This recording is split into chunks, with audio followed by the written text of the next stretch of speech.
Hello जय हिंद दोस्तों। और आप लोग कैसे हैं? मैं उम्मीद करता हूं कि आप लोग ठीक होंगे। जैसा कि आप लोग को पता है कि आरपीएफ कांस्टेबल का जो लास्ट डेट था 14 मई को था।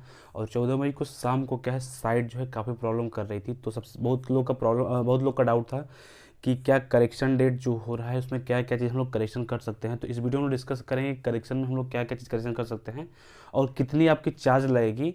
और उसके बाद से क्या है कि जो आपका डेट जो एक्सटेंड हुआ है उस डेट में जितने भी स्टूडेंट क्या फॉर्म कंप्लीट कर लिए हैं, सबमिट नहीं किए हैं, और जो लोग सबमिट कर लिए हैं क्या मतलब कौन कौन मतलब आगे किसके लिए डेट आपका एक्सटेंड होगा, एक्सटेंड हुआ है, इसके बारे में हम लोग डिस्कस करेंगे।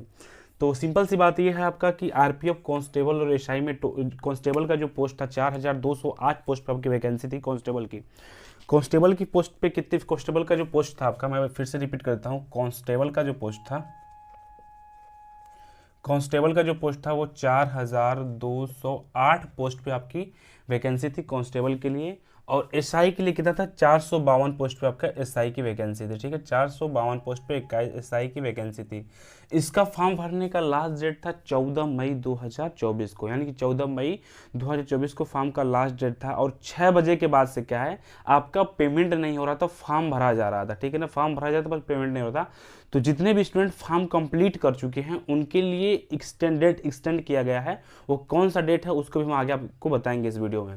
यानी कि अब हम लोग आते हैं करेक्शन डेट पे। करेक्शन डेट कौन कौन कर सकता है और क्या क्या चीज़ करेक्शन होगा, इस चीज़ के बारे में हम डिस्कस करेंगे। या कैसे आपको करेक्शन करना है ये भी हम आपको बताएंगे। करेक्शन डेट जो आपका है, करेक्शन डेट जो है मेरे भाई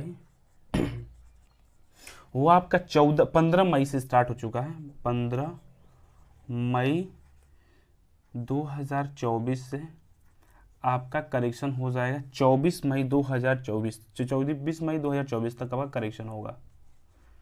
24 मई 2024 तक क्या है आपका करेक्शन कराया जाएगा। यानी कि 15 मई से 24 मई तक आपका करेक्शन कराया जाएगा। जितने भी स्टूडेंट करेक्शन करने वाले हैं वो 24 मई का इंतजार नहीं करेंगे, जैसा कि जो लोग 14 मई को फॉर्म भरने के लिए इंतजार कर रहे थे, बहुत से लोगों का फॉर्म छूट गया है। क्योंकि बहुत से लोग मेरे पास मैसेज और कमेंट के माध्यम से पूछ भी रहे थे कि क्या डेट एक्सटेंड होगी कि नहीं होगी। ठीक है ना, तो इस चीज़ को आप लोग ध्यान दीजिएगा। दूसरा पॉइंट मेरे भाई आपका ये है कि करेक्शन फीस, जितने भी स्टूडेंट करेक्शन करेंगे उनका करेक्शन फीस कितना लगेगा। अगर आप किसी भी कैटेगरी से बिलोंग करते हैं आपको 250 रुपया फीस देना पड़ेगा। कितना फीस जो है आपको 250 रुपया देना पड़ेगा। 250 रुपया जो है वो करेक्शन चार्ज लेगा। ठीक है ना, करेक्शन करेंगे तो आपको 250 रुपया देना पड़ेगा। दूसरा पॉइंट आपका ये है कि क्या क्या चीज़ करेक्शन हो सकता है। तो जब आप फॉर्म भर रहे थे तो उस समय क्रिएट अकाउंट, जब क्रिएट अकाउंट करेंगे ना, तो क्रिएट अकाउंट में जितना भी डिटेल आपने डाला होगा, जैसे मोबाइल नंबर, ईमेल आईडी, अपना नाम, मम्मी का नाम, पापा का नाम, इस चीज़ों में किसी प्रकार का कोई करेक्शन नहीं होगा। तो अगर इस चीज़ों में करेक्शन नहीं होगा तो होगा किस में करेक्शन, ये भी तो जानना जरूरी है। अगर मान के चलिए कि आपके पर्सनल डिटेल में करेक्शन नहीं होता है, जैसे कि आपके नाम हो गया, मम्मी का नाम हो गया, पापा का नाम हो गया, जेंडर हो गया, ये सब चीज़ में करेक्शन नहीं होगा। मतलब क्रिएट अकाउंट में जितना भी डिटेल आपने डाला है वो आपका करेक्शन नहीं होगा। ठीक है, वो क्या करेक्शन नहीं होगा, करेक्शन क्या होगा, करेक्शन आपका एजुकेशनल क्वालिफिकेशन होगा, सर्टिफिकेट नंबर होगा, कास्ट सर्टिफिकेट होगा। अगर सपोज मान चलिए कि कोई स्टूडेंट ओबीसी में है, वो एससी में फॉर्म भर दिया, उसका करेक्शन हो जाएगा, कास्ट सर्टिफिकेट में करेक्शन हो जाएगा, एजुकेशनल क्वालिफिकेशन आपने प्रमाण पत्र गलत डाल दिया है, डेट ऑफ इशू गलत डाल दिया है, तो ये चीज़ आपका करेक्शन होगा। ठीक है ना, तो इस चीज़ को आप लोग ध्यान दीजिएगा कि करेक्शन क्या नहीं होगा, जो आपका पर्सनल डिटेल होगा वो आपका करेक्शन नहीं होगा। बाकी उसके बाद से आपका एजुकेशनल क्वालिफिकेशन, किसी का फोटो गलत हो गया वो चेंज हो जाएगा, साइन गलत हो गया वो चेंज हो जाएगा। उसके बाद से क्या है, अगर कास्ट गलत हो गया वो चेंज हो जाएगा। तो ये सब चीज़ें चेंज हो जाएगा। बाकी आपका पर्सनल डिटेल जो है वो चेंज नहीं होगा। ठीक है ना, तो ये चीज़ें है। दूसरी बात, आपको करेक्शन करना कैसे है। जितने भी स्टूडेंट का फॉर्म गलत हो गया है तो एक सही प्रोसेस में बता रहा हूँ किस तरीके से करेक्शन करना है। आपको क्या करना है, जो आप फॉर्म भरे होंगे उसका प्रिंट आउट निकाल लेना है। ठीक है, प्रिंट आउट निकाल लेना है और एक एक पॉइंट को अपने डॉक्यूमेंट से मैच करना है। आधार कार्ड, पैन कार्ड, जो भी आप लगाए होंगे हर एक डॉक्यूमेंट से मैच करना है। और एक ही बार करेक्शन होगा, ऐसा नहीं कि आप 2 बार करेक्शन कर सकते हैं। तो एक ही बार आपका करेक्शन होगा। तो अपना प्रिंट आउट निकाल लीजिए और एक एक पॉइंट को चेक करिए अच्छे से, उसके बाद से फिर आप करेक्शन करिए। ठीक है, दूसरा पॉइंट आपका ये है कि सपोज अगर मान के चलिए कि कोई लड़का ओबीसी का है, ठीक है, लड़का या लड़की ओबीसी का है, और वो क्या है एससी में फॉर्म डाल दिया, किसमें, एससी में फॉर्म डाल दिया है, तो एससी के फॉर्म का चार्ज कितना लगता है मेरे भाई, 250 रुपये लगता है। अब वो क्या करेगा, अगर वो चाहता है कि ओबीसी में अपना करेक्शन, अपने कास्ट को सही करने के लिए, तो वो क्या है, वो ओबीसी में फॉर्म भरेगा।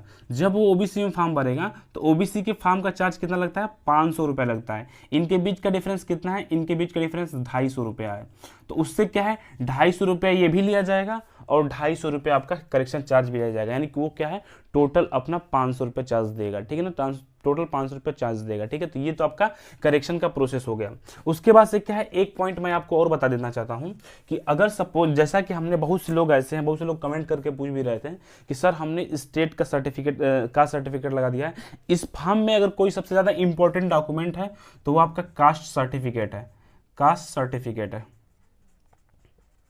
कास्ट सर्टिफिकेट बहुत इंपॉर्टेंट है। अगर जितने भी स्टूडेंट या स्टेट का अपना डॉक्यूमेंट लगाए होंगे उनको क्या है, एज ए जनरल कर दिया जाएगा। तो इस चीज़ को आप लोग ध्यान दीजिएगा। अगर आपके पास स्टेट का कास्ट सर्टिफिकेट लगा हुआ है, ठीक, स्टेट का कास्ट सर्टिफिकेट लगा हुआ है, तो उसको आप लोग क्या करिए, सेंट्रल का कास्ट सर्टिफिकेट उसको अपडेट कर दीजिए, क्योंकि अगर आप इस चीज़ को अपडेट नहीं करेंगे तो आपको एज ए जनरल में काउंट किया जाएगा। और इस फॉर्म में सबसे इंपॉर्टेंट आपका कास्ट सर्टिफिकेट है, या तो एससी का हो, या ओबीसी का हो, या ईडब्ल्यूएस का हो, ठीक है ना। तो ये तीनों चीज़ काफ़ी इंपॉर्टेंट है, इस चीज़ को आप लोग ध्यान दीजिएगा।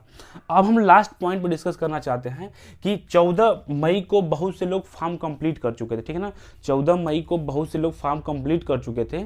अब जो आपका विंडोज ओपन होगा, पेमेंट के लिए आपका विंडोज ओपन हो रहा है, यानी कि जिनका फॉर्म सबमिट नहीं हुआ है उनको किसी प्रकार का कोई करेक्शन, उनके लिए किसी प्रकार का कोई डेट एक्सटेंड नहीं हुआ है। जिसका फॉर्म सबमिट हो चुका है, फॉर्म सबमिट हो चुका है, पेमेंट नहीं हुआ है, तो उनके लिए क्या है, एक बार करेक्शन, मतलब एक बार क्या है, पेमेंट विंडोज ओपन किया जाएगा। पेमेंट विंडोज में कब तक रहेगा, यानी कि आप पेमेंट कर सकते हैं। पेमेंट कब से करेंगे, आप 18 मई से